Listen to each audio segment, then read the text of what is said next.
All right. Welcome everyone to the Expat Woman Show. I'm really excited to have Amy Jazienicki. And Amy, I should have asked you how to pronounce your name before we went live, but I'm really excited to have you here. Amy is a relocation coach and the founder and the host of the Wanderer by Design podcast. And I'm going to have you, Amy, introduce yourself a little bit more, where you're based, what you do, and then we'll jump into the questions.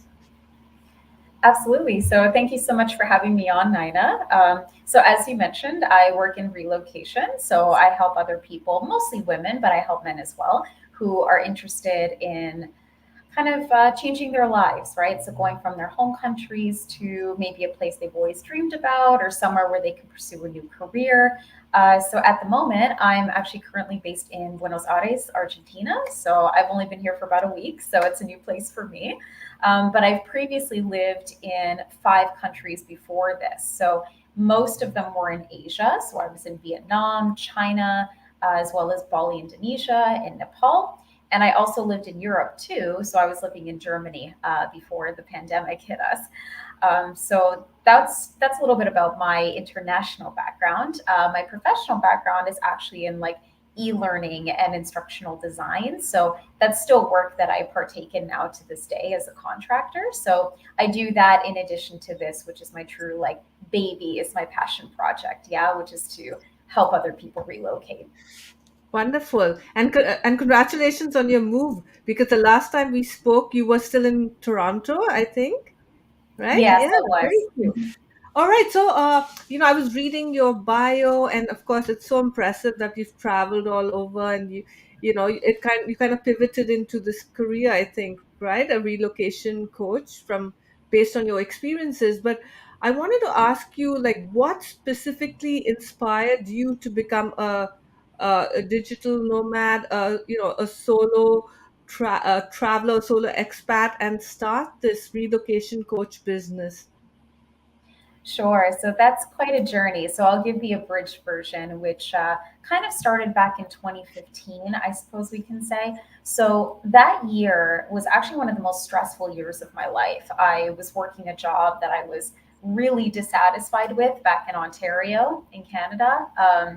I was working in a field that I actually did study for. Like I went to school for public policy, I got my master's degree in that. And I truly believed with you know, every fiber of my being that that was the right path for me. But once I actually got into the profession, I came to the realization that, oh, this is not right for me at all. I feel like I'm meant for something else. So I started entertaining the prospect of like traveling, but I had no idea how to do it. Like, this was even before the term influencer was ever a thing. So I thought, well, how am I going to travel and make money at the same time? So my solution to that was to go and get a certificate to teach English. So that was the first thing I did. So I relocated to Vietnam in right at the beginning of 2016, quite literally the first of that year, right? So I went and got my certification. I got my first teaching job. And I also did work online as well during the same year. So I was kind of dabbling with being like a traditional expat where I was rooted in one place and as a nomad. So I thought possibly that this would just be like an experiment, right? I would see, okay, well, maybe I'll just be here for a year and then I'll come back home and live the normal life, quote unquote, right? But I got the bug like many people do. And I decided, you know what? This is the trajectory I want my life to go in. So after that, I decided I wanted to go and work in another Asian country. So I went and worked in China for a year and it just kind of got the ball rolling from there. But after the pandemic and after, spending a lot of time as both a traditional expat as well as a digital nomad, which is more what I'm doing now, I came to the realization that there were a lot of people asking me, like, how do you do this? Like, it seems so insurmountable. It seems impossible to do. But the reality is I came from like a lower middle class family. I didn't have like those financial resources that, maybe some other people might have, right, to start off a journey like this, but you don't have to. So we can talk more about that later, of course, but that's one of the myths that I actively dispel is that you need tons and tons of resources to get started with a life like this, but you certainly don't. So I wanted to help other people who feel really stuck or feel like they're just meant for more, right? They're just meant to see the world, not be confined to a desk or in a job that they hate or making someone else rich, all those kind of cliche sort of things that are very true, right? So I just became inspired to try to help other people achieve essentially what I've been able to do. Awesome, thank you. It's, I mean, and it's also interesting about like how you came about these, you know, about one of the biggest hurdles a lot of women have, which is overcoming, the limiting beliefs of moving abroad. For the longest time, I wanted to move to another country. I lived in India, but I just didn't have the courage. Right? You always find excuses, and it kind of all happened very suddenly for me. I got laid off from my job, and I wanted Mhm. to study film because I was in a very different field. And the New York Film Academy came to India, to Mumbai, where I was living, and they had this like a presentation, and it just sounded exciting because I didn't want to go to school for another 4 years. I just wanted something short, and I wanted to be, I'm creative. I wanted to find something creative, and this sounded great. So it all happened. I got laid off. I got into the New York Film Academy, and I got my US visa, which in India is so difficult. Like it's like you wait in line for hours, and then they treat you pretty badly. I hope things have changed. And all these things were stopping me from doing it. But anyway, I came to the US, and it's really opened up so many opportunities for me. And I think so. No pain no gain, right? So you go through that pain and the fear of stepping out of your comfort zone, but I think it gives you the strength and the resilience. And I've seen so many expat women achieve so much success because you've gone through all these hurdles and had to put yourself out there. And so I but that's my story. But I was curious to hear from you, what are some of the limiting beliefs that the women you work with face, and what are some tips you have for them to overcome it? Great question. So I feel like this really gets to the heart of the matter, kind of the crux, if you will. The most common thing that I hear is just, it's not meant for me. And so when I dig a little deeper, I go, well, what do you mean by that? And they say, well, I see people like you or this person or that person, and that's just not me. And I always say, no, that's not you yet. Okay. You have to add that to your sentence, because just because you're not doing it right now doesn't mean you never will. Right. So I think that probably just the current circumstances that a lot of women find themselves in sort of encumber them and influence their belief system, right? So they think, well, right now I'm really stressed, or, I hate my job, my personal life is not very satisfying, whatever it is. And they think, well, this is just my reality. Well, that may be the case right now, but there's absolutely no reason why you can't have the resolve or make the solid decision to say, this is my life right now and I'm not happy with it. So here's what I'm going to do to try to move forward. So what I started doing, again, 2015 was like one of the worst years of my life, Nyna. Like I was beyond stressed. I didn't know where I was going anymore. I thought I had everything figured out, but I wasn't happy. So I used kind of my own initiative and intuition to sort of guide me to think about, well, if money were no object, right? And if I could just go somewhere right now, where would I go? So let your imagination be a starting point, right? Where would you really want to experience? So for me, it was Asia. I've always had a love affair with Asia, seeing Japan, South Korea, China, like Vietnam, all these different places. So I thought, okay, how can I get to Asia? How can I work there, even if I'm not fluent in one of the languages? Well, teaching is a common way to do that. There are also many people I've met who work for multinational companies who, again, predominantly use English as the dominant language. So if that is your native language, you're not necessarily limited. So you start to think more imaginatively and then narrow it down to the logistics, right? So start off with where can you see yourself living, right? Or at least exploring for a time. And then think more practically about, okay, well, what kind of skills do I have? What sort of career could I see myself either transitioning into or maybe still working in, but just in a different country? So I try, when I'm talking with women especially, I try to get them to think more like from the heart, right, to start with. And then we mitigate it with the brain, right? So with the realities on the ground, right? And if one place they had in mind doesn't necessarily work, that's okay. It's a whole big world out there, right? So we explore other countries or other possibilities or other careers, right? So you can really sort of tailor it to you and to your experience and what you hope to get out of it. But I think the common misconception is that the expat experience or the digital nomad experience is this holistic thing and that it all looks the same for everybody, but it really, really doesn't. And that's what makes it so exciting, is that you can always craft it to suit you and your disposition and your career goals, whatever those happen to be. So that's what I would start with. That's fantastic. And the other question I have for you is, so you decide that, you knew where you wanted to go. You knew you wanted to go to Asia first, which I think is, pretty brave, because it's a totally different continent. Even within the continent, the countries are so diverse. But you made that huge move, and as you said, to a country that doesn't really, English is not the first language.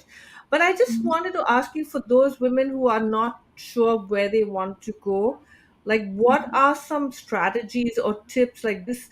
So it makes it easy, because I think otherwise folks get so overwhelmed. Like you said, what is the, if you had all the money in the world, which country would you want to move to? Even then, that, like, when I think about it, there's so many countries I'd like to live in. Mhm. So what what are some implementable tips that people could use today to kind of say, to shortlist, this is where I want to go, and this is, if this is my first you move abroad, this is going to actually make the experience easy for me, unless of course you're very brave and say I can go anywhere and survive and thrive. For sure. Yeah, that's a very legitimate question. So what I would say is you can even do what I was describing earlier, but in the reverse. So if you want to think about your career first or your job, whatever it is that you want to do, I would start there. So think about, do you want a job again that's more rooted in one country, so finding a local job, or are you interested in doing more remote flexible work? So that would be the first kind of starting Mhm. point to think about what sort of lifestyle do you want to lead, right? Do you want to go from country to country or do you want to stay rooted for a little while? That's the first thing I would think about.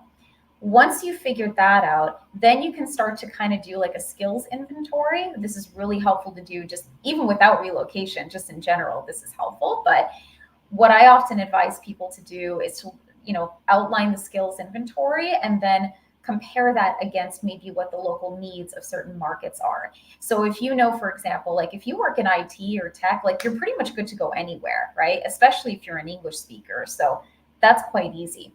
If you're not in that career yet or a career like this, but you want to be, consider investing in some additional education. And by that, I don't necessarily mean a degree. You can get like a Google certificate, you can do LinkedIn learning, you can do all these other things that are much more cost effective that don't require you to get a whole new degree, right? So I actually have a friend who did something very similar to this.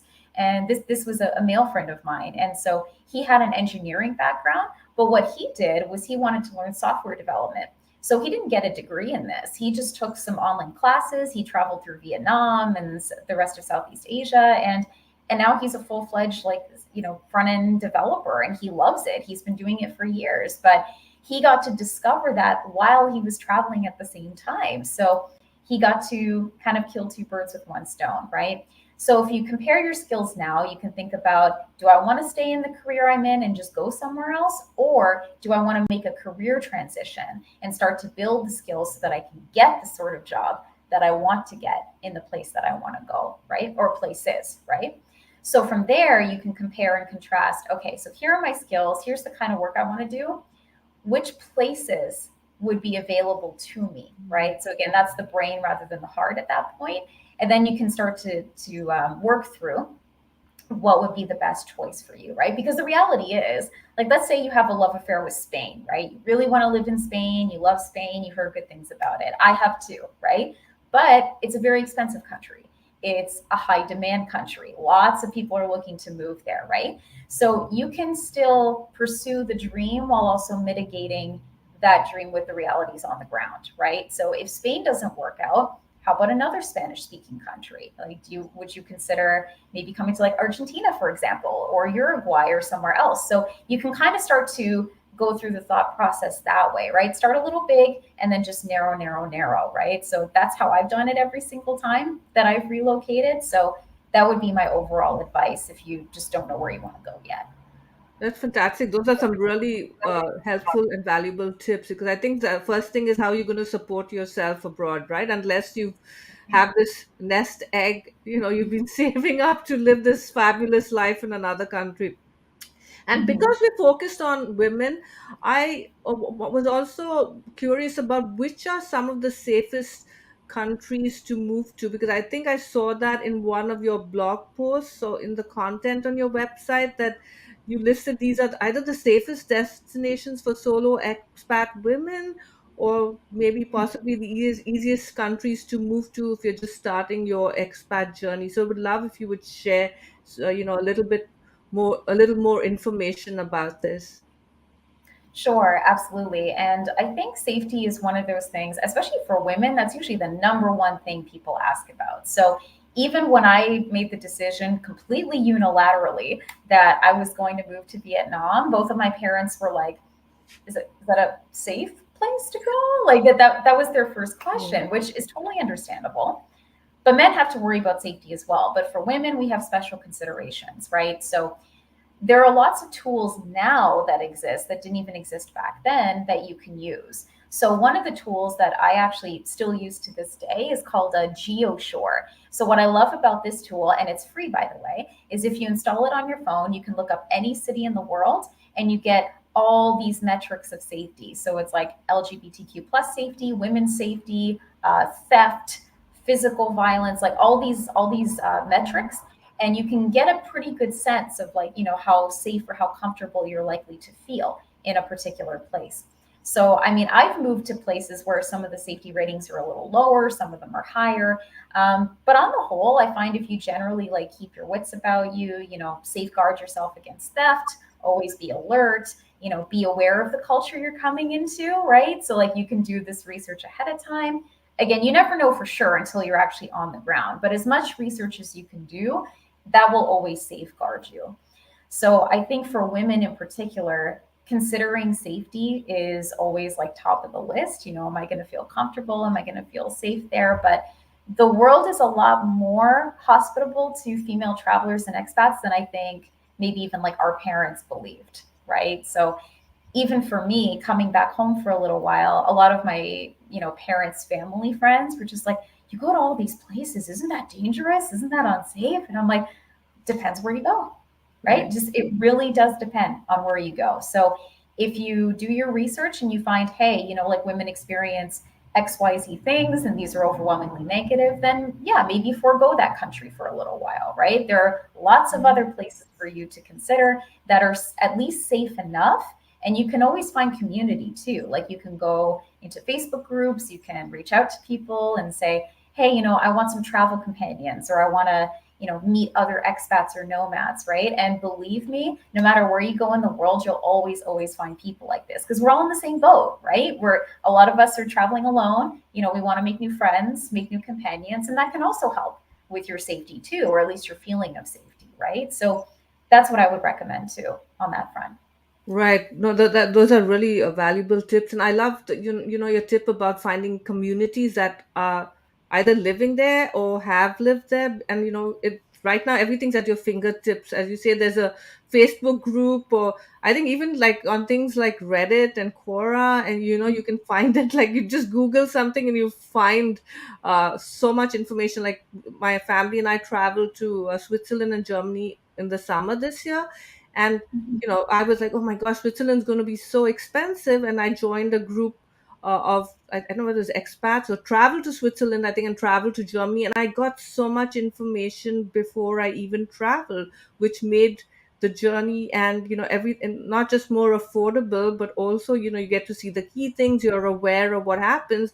And one thing that happened to me in Switzerland was my wallet got stolen on a train from Switzerland to Germany. Now, this is where there this misconception. You assume that Switzerland is one of the safest countries in the world. It's such an expensive place, and so I just had my guard down. And this woman jostled me in the train. I just thought she was a traveler trying to get to a seat, and she had actually she put her hand in, and I didn't even feel it. And I lost Oh, francs, dollars, euros. I lost a lot of money. Also I think when you think you know everything about a country, you also have to go on with a little bit of caution, because you think, wow, this is a mhm. safe country, and then something can happen. So I think you have to also like test the waters, but it should not deter you. Like, I still want to go back to Switzerland again, but next time I'll be more careful about my money. I'll be more alert. So, and I was with Mhm. my family. My husband was right behind me. My kids were near me. It doesn't stop someone from like stealing. So I think, it being especially if you're a solo expat or, digital nomad, you have to also have your wits about you. And the other question I have for you is, like, visas, because, and I know this is a huge topic, because every country has a different visa. And, again, it depends on where folks are tuning in for the show from, because, again, based on where you are, you might either be able to get like I don't even know much about visa, so I shouldn't even talk about it. So I'm going to just ask you if you have any advice on people who want to move to a country, and again, how do they find which countries it's easy to live for a short term, or a couple of years. Any insights on that would be really helpful. Sure. So that will ultimately come back to, again, what sort of lifestyle you want to lead, right? So if you want to be rooted in one place, I'd say that's probably the easiest way, is to find like a local job, right?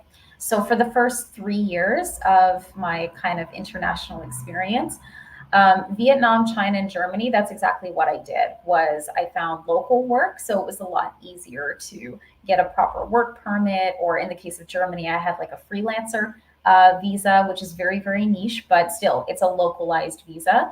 So when it comes to that, it gives you a little more security in terms of the length of time that you're staying in a country. So if you renew your contract or you continue with the job, this is probably the easiest way, but it's also the most bureaucratic way, because you need to provide, a lot of documentation, medical documents, have your work contract be submitted and reviewed to the government. But in that scenario, though, the companies really should be helping you with this. If you're a freelancer, that's a different story. But if you have one employer in one place, generally speaking, this is something you collaborate on together and they provide assistance with. So I would say too that there are some countries where their digital nomad visas, which are pretty new, can also be gateways into permanent residency or citizenship.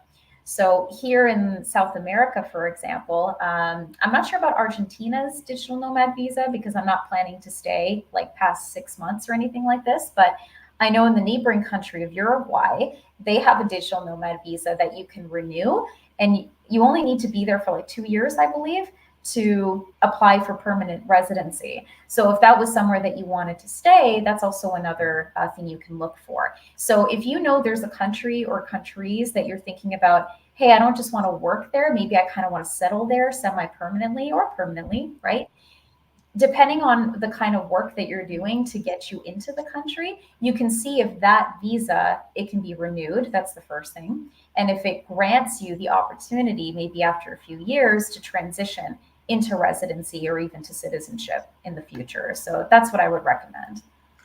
That's really fabulous. I mean, that information, because I think that's another hurdle, and maybe that leads to a limiting belief, is like, how am I going to get the visa? And a lot of people, if they're like me, the paperwork seems so overwhelming. But you just shared it a very simple way to go about figuring this out. So we are almost out of time, Amy. So I want you to, if there's any final piece of advice you'd like to share, or a takeaway or a tip, and then also if you can share what's coming up, if you have something going on, and how people can find you, etc. Sure. So the final tip I would leave with is, again, I would say don't let Instagram influencers or people like this place doubt, because I find more often than not, instead of being inspirational, these types of people tend to almost make you feel like, oh, I can never do that. Like I can't just travel full time or do this. So it's more of like dream content rather than something they could realistically do. So I would look to, again, like say people like you, right, who are actively working to help people, especially women, to find ways to relocate, to figure out like what their life goals are in that respect and to make it happen for them, as opposed to just being bombarded with, you know, photos of blue water with no context for how they got there or why they're there or anything like this, right? So that would be the first thing I would suggest. The other thing, again, is just to think about the fact that there's really no reason, as I said at the beginning of the show, there's really no reason why you can't do this too. Like I said, I was like a low to middle income kid growing up. I didn't have a lot of resources at my disposal, but I prioritized education. I made all of that kind of the center of my world. And that's what gave me the opportunity to even entertain going abroad and living the life that I currently live, right? So there's really nothing holding you back aside from just, I can't, I can't, I can't, which you want to think about where that's coming from, right? But there are people doing it every day. And even many of the people that I know, women especially, who are still living this life also came from similar backgrounds as me. So we're not from wealthy families. We don't have these huge nest eggs that we've inherited, nothing like this. So that would be probably the biggest piece of advice. I would also look at, if you go on like YouTube or other places like that, just look up like how to move to X country, right? Listen to other people's accounts of like what they went through, you know, things that were easy, things that were difficult. And of course, the more recent, the better, right? Because visas change all the time, work permits change all the time, right? Cultures do change all the time. But the more recent content you can find, the better. So there's no reason you can't start even just dabbling to start looking, right? In terms of what I've got going on, so actually it's very exciting because I'm currently working on an ebook that I'm going to be releasing very, very soon. I'm hoping this month, if not next. And I'm also working on launching a course. So right now, my main offering is my one-on-one coaching, uh, primarily for women. But again, if men are interested in working with me, I can help you out as well. But my program is more female centered, we can say. So again, those considerations of safety, limiting beliefs, all those things are a little more female centric, but I work with anyone who wants to, you know, make the transition. So if you want to follow me or connect with me, you can follow me on Instagram. My handle is soloamy underscore WBD, stands for Wanderer by Design. And also my website, although it will be taken down soon and replaced. Currently, it's wandererbydesign.com/LP for a landing page. So you can learn a little bit more about me and what I do. Yeah, so there's some new things on the horizon for the new year. But as of now, that's how you can communicate with That me. that's a lot. That's really exciting, Amy. And we will share links in the show notes.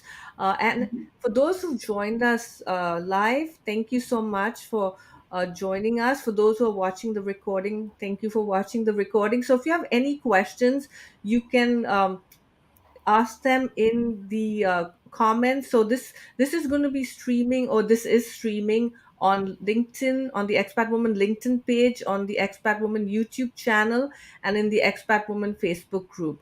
So maybe Amy and I will check in after a bit in all on all those three channels and see if anyone has questions.